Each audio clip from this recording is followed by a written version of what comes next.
Hello, and welcome to another edition of the Agile Uprising podcast. I am your host, Andy Cleff, and I am so excited to be joined today with none other than Tanner Wortham. Did I get your last Hello, name? everybody. Tell me the correct family pronunciation. You got it correct. Tanner Wortham. Wortham, Wortham. So you and I met years ago through a Hmm. shared interest and passion for leadership, high performance teaming. And what brought us together? I think it's going to show up today. You and I, we shared back in 20 mid 20s, 20 teens, 2016, Yeah. how ping pong balls of ideas bounced around our skulls, and it was like, I want to get them out. How about, and I think you made the offer first, why don't we co-write a couple of blog articles? Yeah. Yeah. And Absolutely. It was a long did years did ago. one on team building and empathy, and then we Hmm. did another one on leadership. I'll put links into. I I should have reread them in preparation for today. I wonder how they've held up. When's the last time you looked at them? You know what? It's actually been a while. And I believe the one that I shared, oh man, and I haven't looked at it in so long, was the rider and elephant metaphor. I believe, right? I still use that one a lot. So I'm sort of hoping it's held up pretty well, seeing that I'm still referring to it. All right, take a look, readers, listeners, viewers. Tell us what you think. 2016, so eight years. Wow. So anyway, no surprise. After that, you and I found ourselves roasting marshmallows around the Agile Uprising campfire, and have spent some time in Discord and set up a regular connection. And that's been Yeah, a lot of fun. it has. Um, we share a few other things. Just pre-show, we discovered we have common ground in martial arts. There's also a bit of divergence, and I want to ask you to share your history of service to our country, where by the lottery of birth, we both found ourselves. Um, Me, 60 years ago. I'm not going to guess how many years ago you, but tell us a little bit about your service. Yes. So I served in the Marine Corps from 95 until 2006 as a intelligence operative and martial arts instructor. Stationed in on both coasts, east and west. Spent several years stationed down in Guantanamo Bay, Cuba. A few years at Fort Huachuca, Arizona, teaching intel that I used to do out in the field. So a lot of the missions I did in Cuba was around supporting SEAL teams and supporting the CIA, the NSA, FBI with a lot of missions that were occurring in that part of the world. Thank you for that contribution and commitment and, I suppose, sacrifice. It was a good time. It was a lot of fun. It was a lot of fun, and I really feel in a lot of ways it propelled my career and set me up for the kinds of things I'm doing now. Yeah, and that was the seed of, hey, we should get together and chat. You're working on I think a talk that you want to submit to Tri-Agile tri-county, out here in tri-state. it's the triangle, research triangle. I moved out just last year from California out to Raleigh, North Carolina, where we live now. And yeah, I'm looking at a talk. The talk is titled something like what the Marine Corps taught me about being an agile coach. Well, let's keep that as a working title for today's chat and go improv and with a little bit of net of post-production if we need it. That So, sounds good. so if you could give us the super high level um, bones of that talk, what are they? Yeah, there's three threads, and the talk is all jumbled in my head, but I've since sort of found three threads in it. One of them is the power of mistakes. The second one is the power of three, and then the last one is the power of uncertainty. I feel like each one of those three are things that I've taken away from the Marine Corps that I have found ways to apply as an agile coach. And I don't quite know exactly what that looks like yet, but I know it shows up in my work all the time. Interesting. So let's dive in. Let's take the first one, power of mistakes. Let's unpack that. Yes, the power of mistakes. One of the I'll start with the Marine Corps story, and then we'll find our way back to agile coaching in a moment. Um, One of the first things that I really started to get interested in around psychology and coaching was something that in the Marine Corps, what they call was the leadership reaction course. So they would wear you out. You would be tired as hell, and then they would put you in. You'd be in groups of about four or five, and you'd be running around all day with these people. And each one would take a turn being in charge of your group for the leadership reaction course. And the course itself was kind of like, ever seen Wipeout on TV? Mhm. An old show. It's like that. You're gonna fall off. You're gonna fall in the water. It's inevitable. Guaranteed. And that was like the entertainment factor, right, of the show. Well, it was sort of the entertainment factor for the people who were grading us when we were doing these leadership reaction courses, these LRCs, was you're going to fail. You're going to fall in the water. They're giving you like some boards and some rope and some duct tape, and then you got to make it across these crazy obstacles to the other side. And it wasn't that they were watching you to see you succeed. They were watching you because inevitably you were going to fail, and they See, wanted to see how you as a leader reacted in those moments. it reminds me of some of the other things I've read about. Anybody who's watched the Blue Angels or have looked at them, they have the after action debriefing, and it Mhm. sounds like both of these are about developing that leadership mindset. You're not in the LRC. It's not the goal isn't to be the one across first because it's just Yeah, not possible. yeah, The same thing with the Blue Angels after action debriefing. Um, it creates that bond. It checks your ego at the door. Um, Total honesty. There's nothing to hide, right? You're all covered in blood, sweat, and mud. Um, and I guess the ultimate goal, and maybe the thread back to the power of mistakes, is continuous learning. If you never fail, do you really ever learn? yes. Do you ever stretch? So let's weave that together with leadership more in today's world of business agility, agile coaching. What do you see? There's strong Well, connections. you know what you bring to mind too is I've mentored a lot of people over the years, and one of the first things I always try to explain to them is I'm not good at the things that we're going to talk about. I've just screwed it up a lot more than you, and so I get to tell you about all these ways that I've failed. And I know for me, I had a boss once.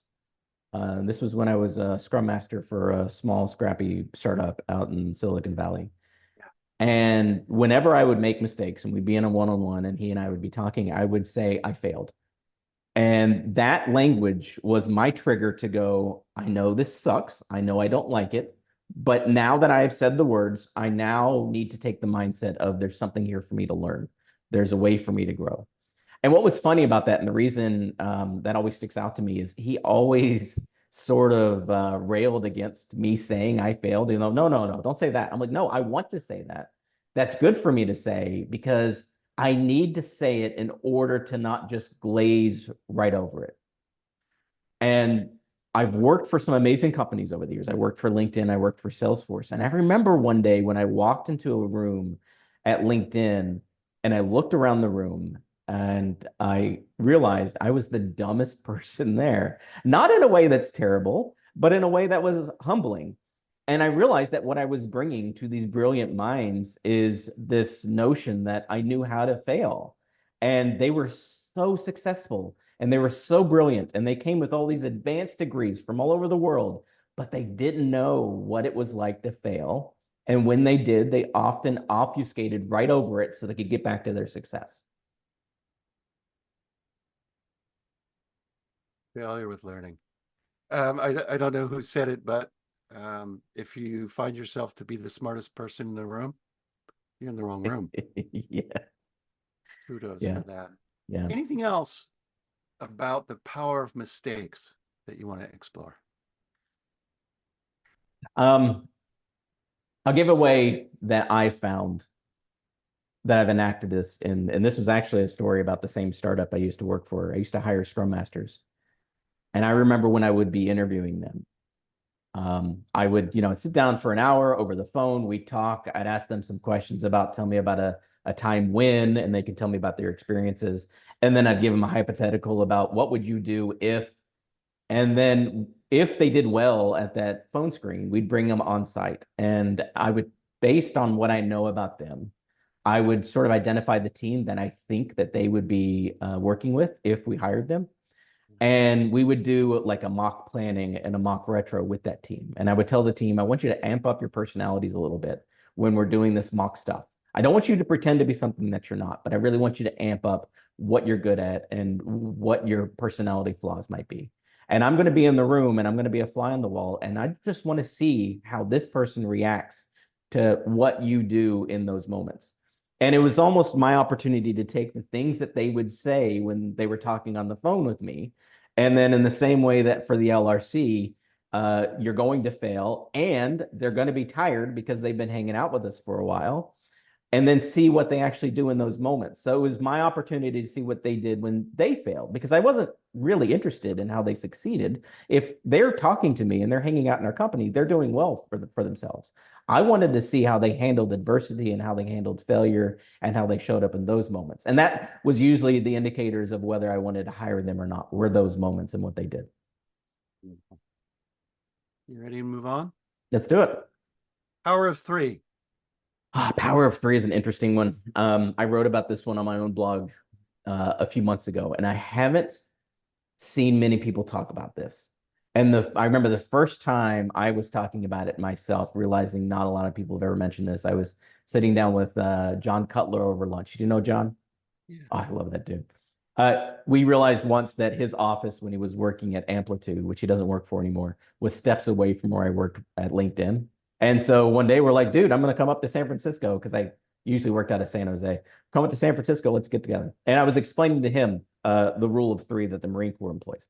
And it's like this. So the smallest unit in the Marine Corps is a fire team. It has 3 members and a fire team leader. Each squad has 3 fire teams and a squad leader. Each platoon has 3 squads and a platoon leader. Each company has 3 platoons and a company commander. And what the Marine Corps does is it's building itself off this rule of three, with the idea that in times of crisis, you can only think of 3 things at once. Before we go on to the three things at once, let's talk about human groups, right? So I'm reminded of the patterns that you just described, and they're as old as recorded history. You go back to the centurions, the Roman legions, the regiments, and I believe Dunbar looked at all this stuff and looked across all kinds of human societies, indigenous, Western European colonialist, and there were similar patterns in these Mhm. numbers.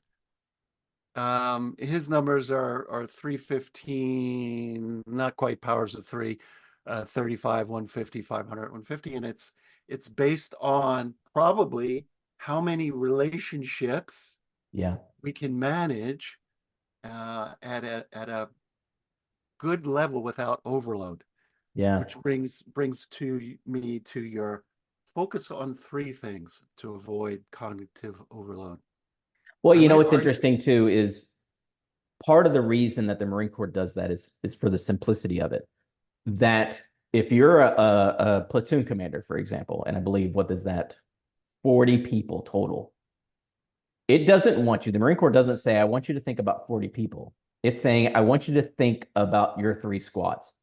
And by conceptualizing the world in those three, the next time you get promoted to a company commander, you're still thinking in three, and you can still apply that, so you don't get buried in all the noise. That's not to say when one of your 40 Marines come to you and want to have a conversation, you don't. But Right. when you're on the battlefield, you want to think about your 3 moving parts and how you're using them, not the 40 moving parts and how you're using them.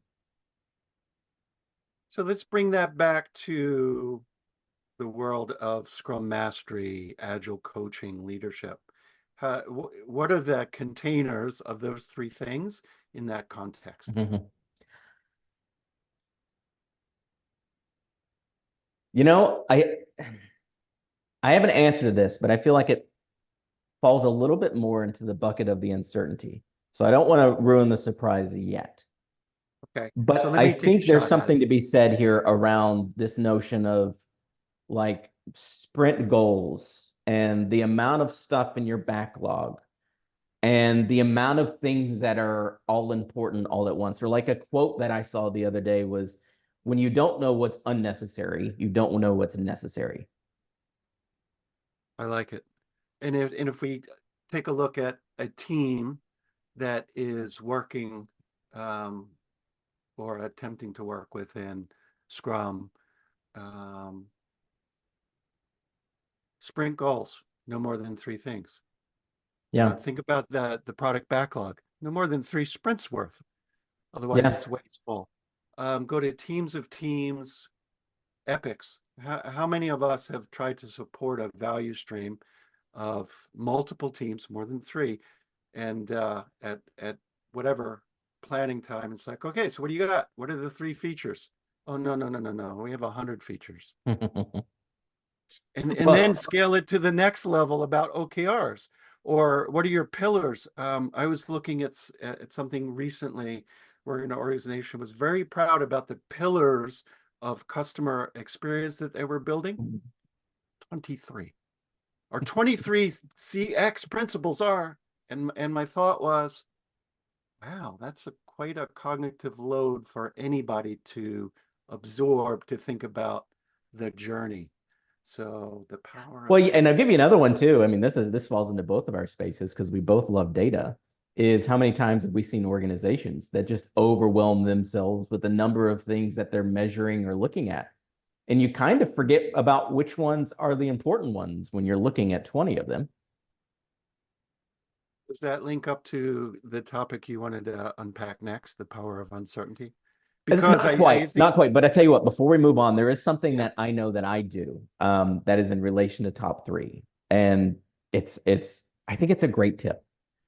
Um, I have what I call my weekly top three, where at the end of every week, I write down my top three accomplishments. hmm, And that way, whenever I lose sight of how well I'm doing, or whenever I want to have a pity party, or if you work in an organization where you've got to put together your own performance reviews, I can go back and look at all those things. And yeah, I know. And it's always private. I never let anybody look at it because there will be some weeks where I'll just go, this was just a crappy week and I didn't get anything done. And I don't even have three things. That's just the only thing I write. And that's been one of my ways to use the power of three. Another one, which isn't really related to three, but is related to overload, is what I call a meeting cap. Depending on the role, depending on the organization I was in, everybody's going to have a different number. But I would figure out what is the sweet spot for the number of hours I should be spending in meetings, and ah, then the number of hours I should have free time. Let's just say that that number is 4 hours a day. What I would then do is once I saw a meeting would get 4 hours of meetings, I would then block out that day, which then absolved me of the guilt of having to say no when someone booked me, because when they booked me, they knew I wasn't available. So that if they really needed me, I could talk to them. Maybe I go to their meeting and maybe I move another meeting out, or maybe I have an exception. But that's been one of the ways I know for myself I've managed overload and had control of my own calendar. did you fix my calendar? uh, What is your way? It's gotten increasingly difficult, and from personal and observational experience, particularly when we've gone hybrid or fully remote, the need to collaborate, communicate, etc., um, connect, and still have flow is mhm. is is a challenge many of us haven't quite succeeded. Um, I love David Marquet's approach to red time, blue time, where you sit down and like, great, we're going to schedule some time. Technically, it's a meeting because it's on our calendars. Is this red time, i.e., reduce uncertainty, reduce variability? I call it my GSD session. Are we Mhm. here to get shit done? And what is that? What is the list that we need to get done? Or is it blue time, blue sky, blue Mm. ocean? Embrace variability so that when we get back to red time, all that uncertainty, no, not all of it, a portion of that has been distilled to here's the next actions we need to take. Let's take them. Yes. And then we Yes. go back. And so it's back and forth and back and Yeah. forth. Yeah, and I'll give you one other thing too. I love that. It is Martin's book, and I can't remember Martin's last name, but the name of the book is Driving Value with Sprint Goals. He's got this notion in the book where he talks about sprint goals of the two kinds of planning. I think he calls them like anaconda planning and hummingbird planning. The anaconda planning is the one where you bite off everything and you fill up your whole sprint, and then there's room for nothing else. So if you want to do more, you either overload the sprint or you have to take something out and put something else in. And then you define your sprint goals with the anaconda approach. The other one is, and the hummingbird one, which is the one he prefers. Also, I'll say about the anaconda is that's also call that Tetris, where you're just trying to, fill in all the boxes so it looks full, which is a fun game to play, but isn't so fun in the workplace. But the hummingbird planning, I think, is the better one, where you know what your sprint goal is, you know what's important, you bring in some amount of work that you know is towards that sprint goal. And then through the course of the sprint, you add more stuff in. And some people would say, oh my God, don't do that because you're not supposed to bring work in mid-sprint. But the difference here is you're saying that the sprint goal is what matters for the sprint, not all the work that you put in the backlog is what matters for the sprint. Yeah. I want to make a plug for a few other pods that we have in the archive. It is combining Kanban thoughts with Scrum constraints and embracing a desire for the power of flow over hitting some arbitrary target that we made when we knew the least, i.e. Yeah. Well, you know what you're talking about there too a little bit is maker versus manager time. Have you heard about that concept before? I can understand what it means. It would give us the 30 Yeah, second. it's almost like flow. And in other words, maker time is I need to sit down, I need to get in this headspace. It'll take me 20 minutes before I'm able to actually be productive. Manager time is this idea of I need an answer to a question. I'm not really building anything, but I'm managing the building of things. And they're always, in contradiction with one another because managers want information immediately. Makers want to be left alone so they can make. Yes. And in this remote first world, it's really become a challenge. I remember in the office, the makers began to put up defenses. They started with headphones, right? Yeah. And that didn't work when you got a shoulder tap from the manager. Like, could you tell me the status? I'm like, fuck, 3 hours just went out of my head. Yep. I had a colleague, shout out to you, Frank, who got the Harry Potter jelly beans. Remember that were Yeah. odd flavors, like Yeah. Terrible flavors. Some of them terrible. terrible. He had a bowl on his table, and anytime he was in maker time and somebody was in manager time and broke his stride, he'd say, "Take one." And they're like, "What are you talking about?" "Take one." And they'd be like, "Oh man, that tastes like shit." And they're like, "Yeah, that's the flavor. Now how can I help you?" And they're like, "What was that all That about?" is brilliant. I absolutely love that. "You just cost me," pull a number, 20% of my flow. And now if you look at Slack, remember when HipChat came out and everybody's like, "I love it." Oh shit, I I hate do. it. And now it's Slack, and I have a personal vendetta to get rid of private DMs versus public. Even it could be the content, it could be a private but group space where everybody needs to know is in there, as opposed to I DM you, you DM Mary, Mary DMs Jeff, and then I ask you, did blah blah blah, and 47 interruptions later, 3 people have broken their flow of maker time because I prioritize manager time over anything else. Yes, yes. However, I will push back against at least some of that. It's the same thing with like meetings that we were talking about. People feel like they don't have control over their time. They do. It's just hard. In the same way that before I sit down with any of my clients. Like right now, LinkedIn is closed, Facebook is closed, my phone is on airplane mode. The only Yeah. thing I have is me and you. And I do that when I go into my own maker time, is I shut everything off. And that way nobody can find me. And when I'm Yeah. at home, except my wife can find me. But nobody can find me. And it works because I control that. And that's a powerful discipline, and it relies on working agreements, right? And automatic messaging, and all of our applications have it. I love I'm in a 20-minute Pomodoro. The longest you're going to have to wait before I respond Yes. is 20 minutes. And I may Yes. be 2 minutes or 18 minutes away. Stop. Don't email me to find out if I got your Slack, etc. 20 minutes. Can you wait 20 minutes? If the place is on fire, by all means. But how often is that the case? All right, Yes. so Yeah, we took a little side trail down there. It was fun. we Bring us did. back. Are we up to the third power? We are the power of uncertainty. And actually, there's a nice synergy between the power of three and the power of uncertainty, at least in the context of the Marine Corps. I talked about how the Marine Corps itself is built up from powers of three, where you have this huge upside down, I'll call it a pyramid, and it gets bigger and bigger and bigger. But then you got to find a way to get that information back down. And how the Marine Corps chooses to do that in a way that sort of embraces the uncertainty is through what's called a 5 paragraph order. And we don't need to talk about everything for the 5 paragraph order, but there are 3 things that it really elaborates on. Number one is, why is it important? What's important? And who's important? So again, why is it important? What's important and who's important?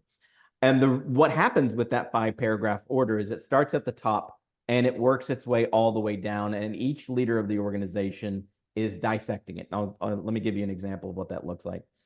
You have the platoon leader goes, all right, here's commander's intent. Here's the why. Here's why 2 levels above me or 1 level above me, this is a thing that has to get accomplished. Now I'm going to tell you what. First squad, here's your mission. Second squad, here's your mission. Third squad, here's your mission. And now I'm going to tell you who. First squad, you are the primary effort. So in other words, second and third squad, if something falls over with first, I'm expecting you to go and support them and ensure that that doesn't fall over. That is the most important thing that we need to accomplish.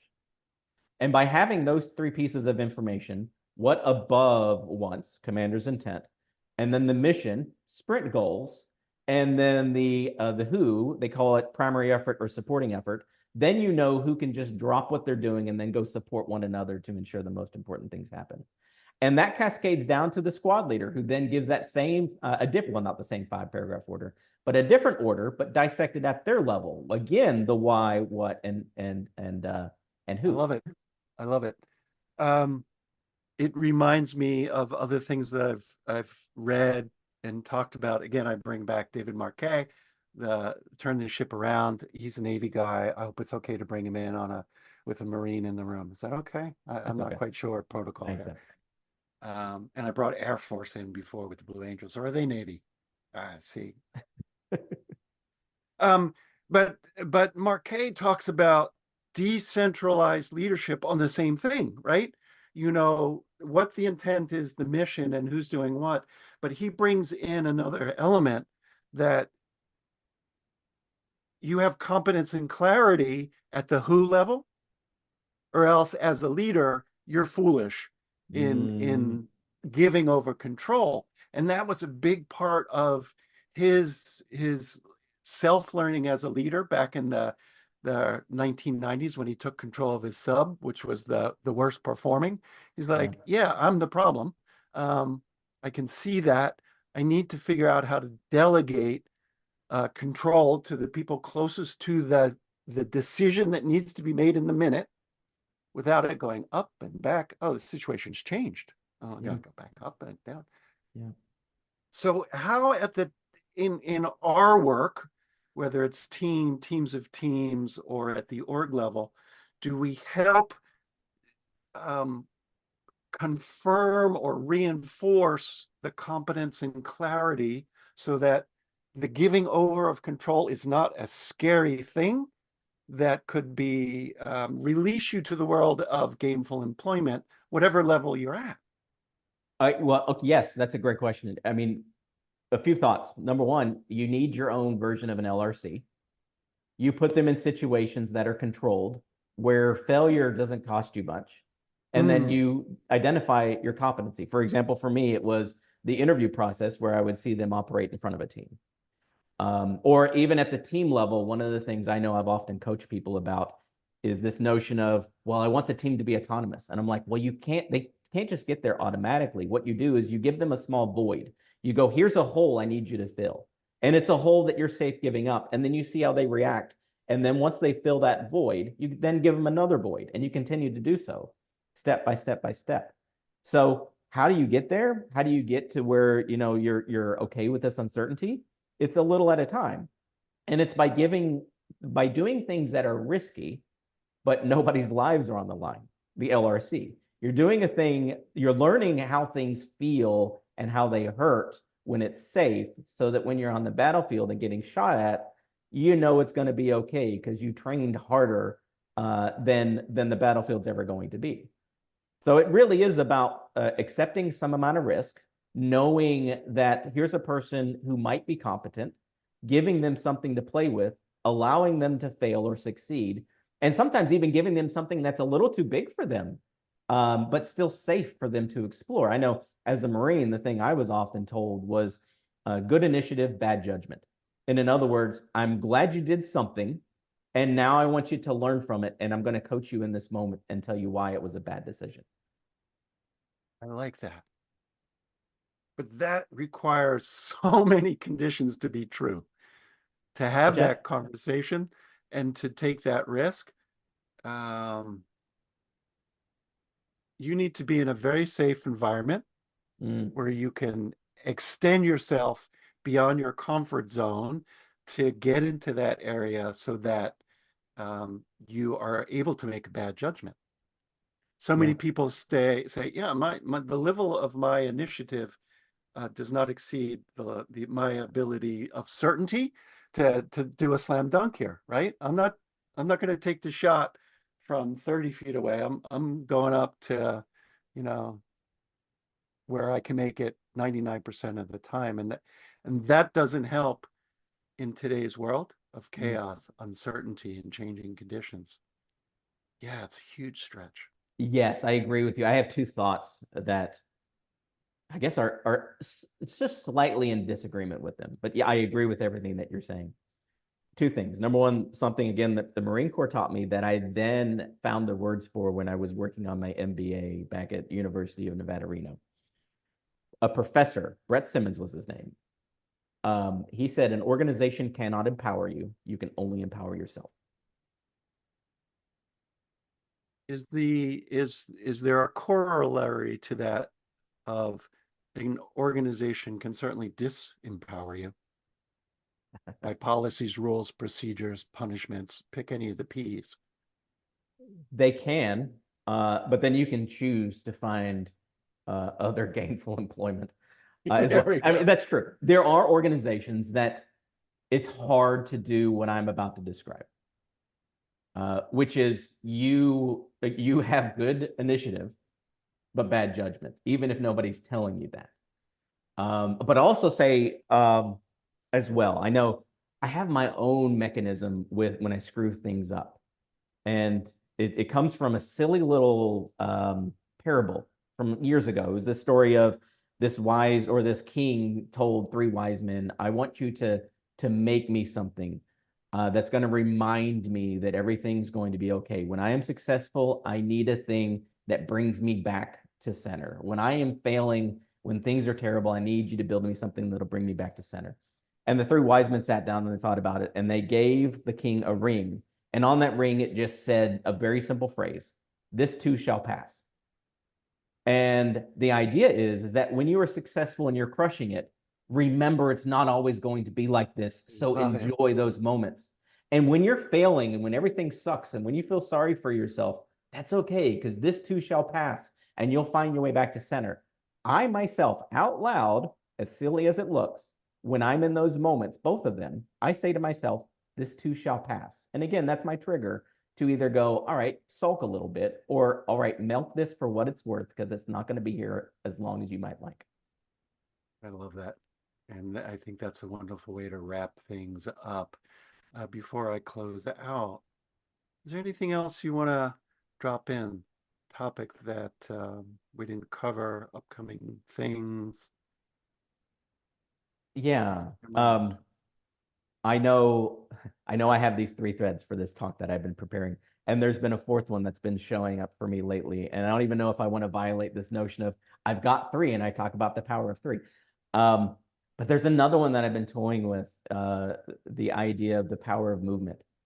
That sometimes, even if you don't know what to do, it's more important that you just do something so that you can build some inertia, so that you can learn from it, and so that you can then pick the direction from there, even if the direction you started with was entirely wrong. And that notion came to me again from the LRC, this idea that if one of the leaders were given their instructions, saw their obstacles, went back to their group of five, and just stood there staring at the three boards and duct tape that they have and did nothing, that's even worse than giving some bad orders. And sometimes just the power of movement is enough to build a little bit of inspiration, a little bit of learning, a little bit of thought. So somewhere in either my three, or maybe this is a fourth, that story might show up. I love it.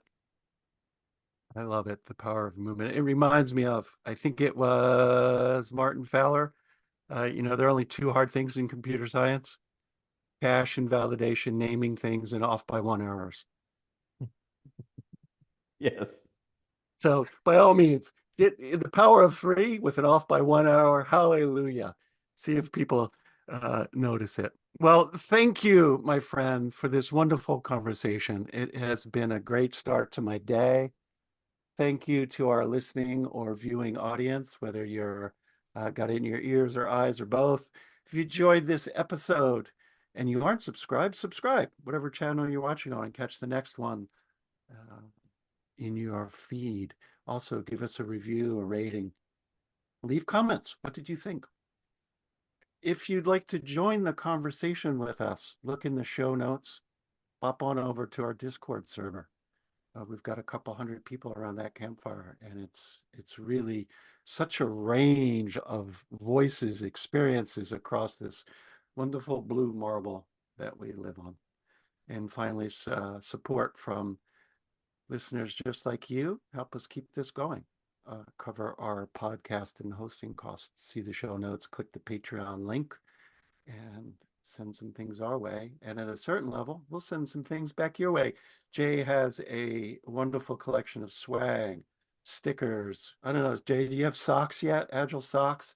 At a certain contribution level, you'll get some stuff in the mouth. Until next time, this is the Agile Podcast, signing out.